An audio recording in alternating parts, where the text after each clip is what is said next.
Olá, caríssimos alunos. Professor Francisco José.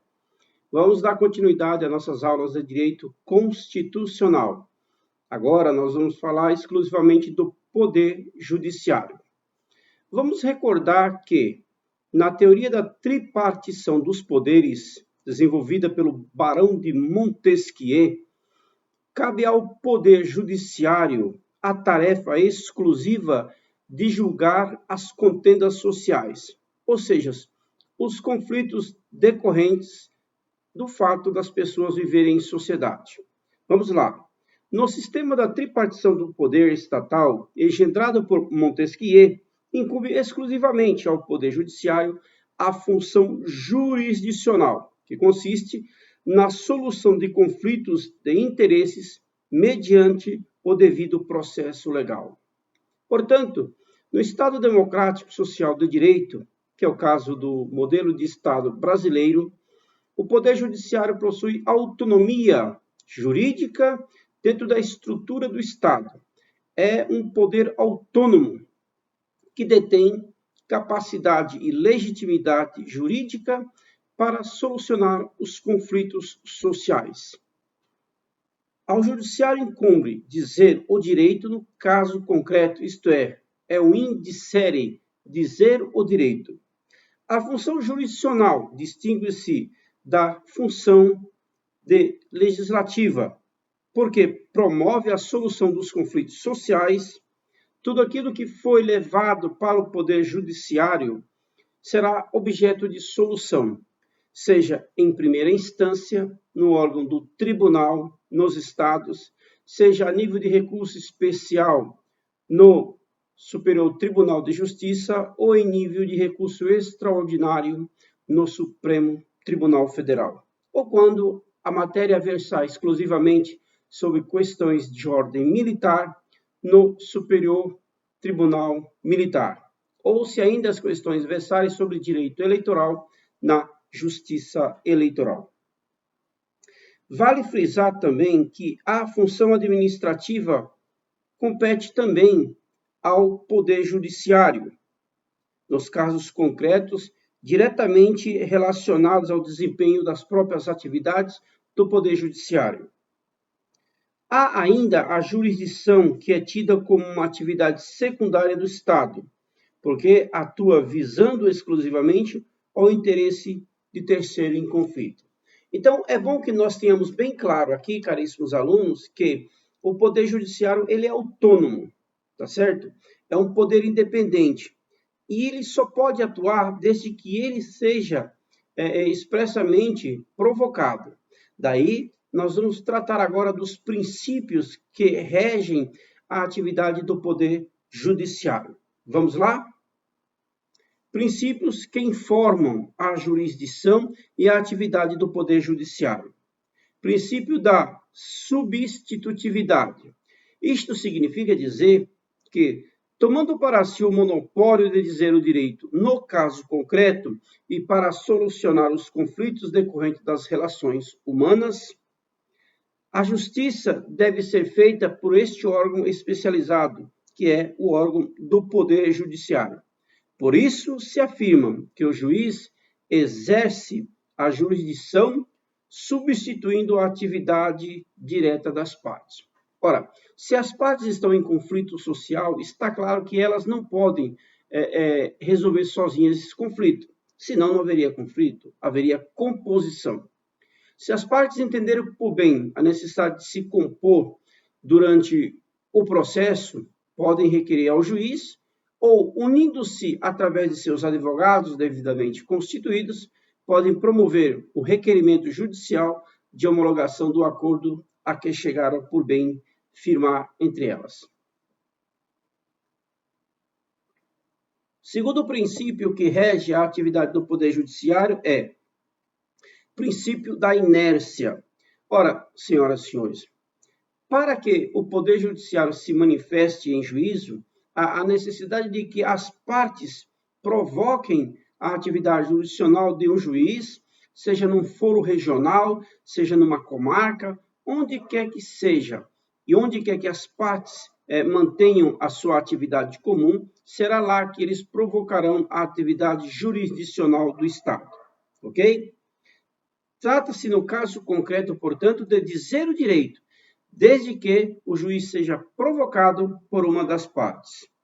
Terceiro, princípio da indeclinabilidade. Isto quer dizer que o juiz não pode declinar do poder de dizer o direito no caso concreto, mesmo que ele diga que não haja norma. Por quê?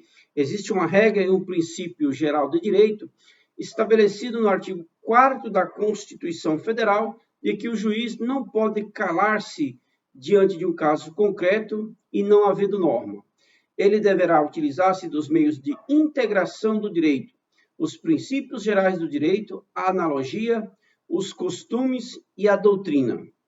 Ok? Então, é a partir daí que ele haverá de dizer o direito, caso não haja regra jurídica no sistema para resolver um ou outro problema. Quarto princípio, princípio da indelegabilidade ou da investidura. Significa dizer que, como regra, somente o membro do judiciário regularmente empossado, passado em concurso público, empossado, ele tem poder e autoridade para dizer o direito. Quinto princípio, princípio da obrigatoriedade ou da inafastabilidade. Isto quer dizer o quê, caríssimos alunos? Quer dizer que o juiz haverá de se pronunciar no caso concreto. Por quê?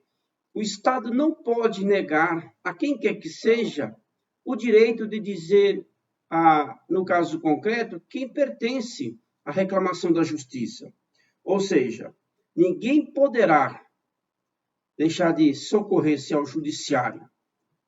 Ok? O Estado deve prover a atividade do Estado, dizer o direito, na hipótese em que haja ameaça, no caso concreto, do direito, ou quando esta ameaça já tenha se concretizado. Ok?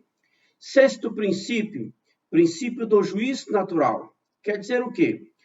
Ninguém será processado nem sentenciado, senão pela autoridade competente. Artigo 5º, inciso 53 da Constituição Federal. Sétimo princípio, princípio do devido processo legal. É o due process of the law, ou seja, todos os atos praticados na atividade jurisdicional devem estar devidamente regidos pelo Código de Processo Civil, pela Constituição Federal e pelas demais normas infraconstitucionais que exigem a obrigatoriedade da aplicação da lei. Os litigantes e os acusados, em geral, são assegurados o contraditório, a ampla defesa. Portanto, são os meios de que se vale o Poder Judiciário para tutelar uma situação de fato na vida daqueles que vivem em sociedade. O Estado não pode negar o direito e ao acesso ao Poder Judiciário. E uma vez dando acesso ao Poder Judiciário, deve dar a plenitude de defesa para ambas as partes, de forma isonômica e sem privilegiar qualquer das partes. Ok? Vamos tratar agora, caríssimos alunos, das funções típicas do Poder Judiciário. Excepcionalmente, admite-se algumas atividades atípicas do Poder Judiciário, como, por exemplo, na competência privativa para a elaboração do regimento interno dos tribunais, bem como para prover a organização interna dos tribunais, seja em nível federal, estadual, ok? No plano federal, nós temos a lei da orgânica da magistratura, que são também aplicadas no plano estadual. Mas vale aqui uma observação interessante, que cada estado da federação tem o seu Código Estadual de Organização Judiciária. Por quê? Porque em cada estado da federação é o próprio executivo, através de leis orçamentárias votadas pelas assembleias estaduais que destinam o orçamento para o Poder Judiciário em cada período da judicatura. Ok? Como que está organizada, professor Francisco José, a justiça brasileira? Então, meus amigos, através de uma série de órgãos dentro do Poder Judiciário, é que se apresenta esta organização. Vamos lá. Vamos tecer de cima para baixo para que os senhores compreendam. Supremo Tribunal Federal.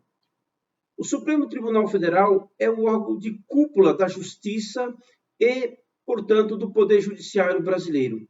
É o órgão máximo da justiça brasileira. E o Supremo Tribunal Federal é composto de 11 ministros eleitos para um cargo vitalício. O ministro do Supremo precisa ter no mínimo de 35 anos de idade e o máximo de 65 para ser eleito. Se ele tiver mais de 65 anos de idade, não poderá ser nomeado como ministro do Supremo Tribunal Federal, ok? Cabe ao presidente da República a nomeação do ministro do Supremo Tribunal Federal e, em seguida, o ministro será, então, passado pela chamada sabatina no Senado Federal, ok? Portanto, a nomeação é do presidente da República, a escolha prévia é do presidente da República e a aprovação se submete ao Senado Federal.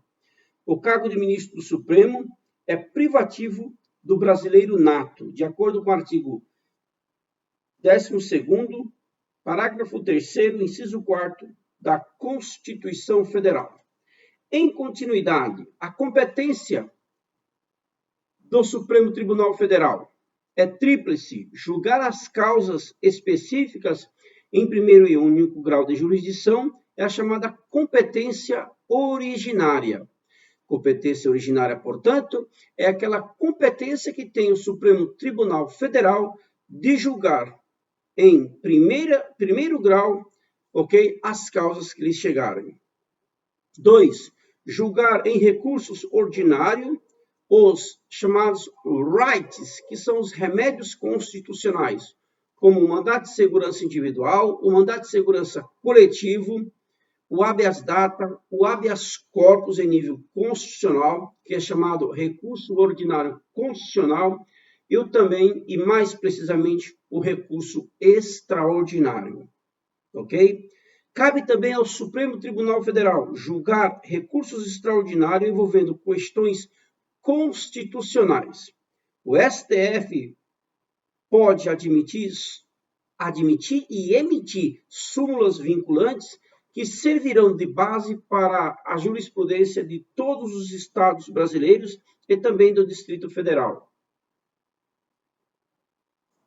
Tudo isso vocês podem verificar minuciosamente no artigo 103, a linha A da Constituição Federal e também da Emenda Constitucional 45 de 2004, que alterou as competências e as atribuições do Supremo Tribunal Federal, e também por meio da Lei 11.417, de 19 de dezembro de 2006. As decisões definitivas de mérito nas ações diretas de inconstitucionalidade fazem efeito erga omnes. Professor, o que vem a ser um efeito erga omnes da sentença? Significa que a sentença proferida pelo Supremo Tribunal Federal vale contra todos e deve ser aplicada em nível de jurisprudência por todos os estados brasileiros e também pelo Distrito Federal. Ok?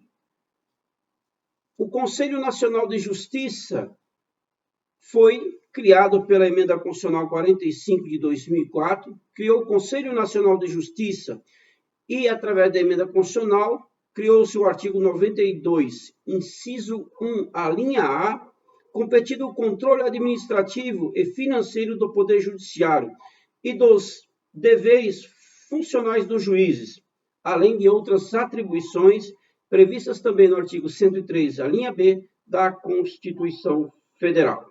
Ok? Isto, meus caros alunos, vamos aqui dar uma pausa e nós vamos continuar na próxima aula. Peço para que vocês assistam todos os vídeos para que tenham uma compreensão o mais reta possível e uma capacitação para a vida acadêmica, também para a vida profissional e para os concursos da OAB e concursos públicos em geral. Um abraço do professor Francisco José. Até a próxima aula.